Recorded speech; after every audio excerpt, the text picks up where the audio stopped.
இந்த ரீல் நம்ம இங்கிலீஷ் பத்தி பார்க்கலாம். இங்கிலீஷ் டாபிக்ல பாத்தீங்கன்னா tier 1ல 25 questions-உம் tier 2ல 45 questions-உம் கேக்குறாங்க. So more number of questions இங்கிலீஷ்ல தான் கேக்குறாங்க. இந்த சிலபஸை கம்ப்ளீட் பண்ண எவ்வளவு நாள் ஆகும்?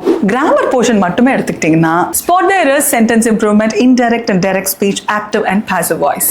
இதை நீங்க கம்ப்ளீட் பண்ணணும் அப்படினாலே 25 days எடுக்கும். நான் கிராமர் போர்ஷன்ஸ் ஆன idioms and phrases, synonyms and antonyms, one word substitution and phrasal verbs. இது எல்லாமே கம்ப்ளீட் பண்றதுக்கு 5 to 6 months ஆச்சும் ஆகும். மிகப்பெரிய சேலஞ்ச் என்னன்னா காம்ப்ரிஹென்ஷன் பேசேஜஸ்.